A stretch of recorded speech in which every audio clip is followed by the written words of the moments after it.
So, yeah, when Scott, I guess it was back in October, played a show, and I, did Courage for Rainy Days, Stupid American Song, etc., etc.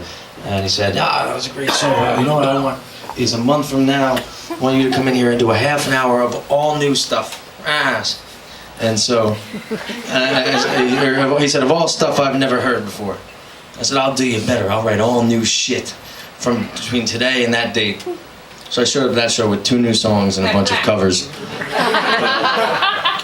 But people were so attentive, and it was such a great time. I said, this is a great way to force myself to write. I was like, well, I got 2 months. I'll do it every 2 months, and I got 2 months to the next one, so I can write a bunch of songs, keep me writing. And 10 days later, 10 days ago, I looked at the calendar and was like, oh fuck, I hadn't written 1 song. Shan and I staying in a studio apartment, and I was like, yo, you can't, I gotta write every fucking day. So, thank you, Scott, for the concept. Without that, none of these songs would exist. I'd be watching House on DVD right now. It's never lupus. You might think it is, but it's never lupus. Or cystic fibrosis, apparently.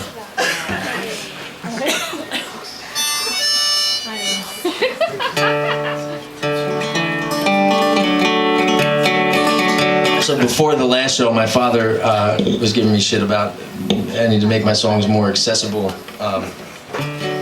for radio play and stuff. And then, of course, I wrote a song. I said, take esoteric things out of it and make them more universal. So for that show, I wrote a song about my little sister, his daughter, and put her name in it. And I said, Dad, I think about that song. I feel like if I just took her name out of it, I could sell it to parents all over the place. And he disagreed with that, so he was like, no, not that song. Every other song.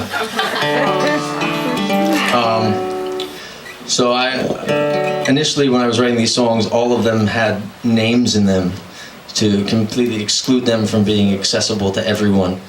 I kind of want them to stay my songs that people enjoy listening to,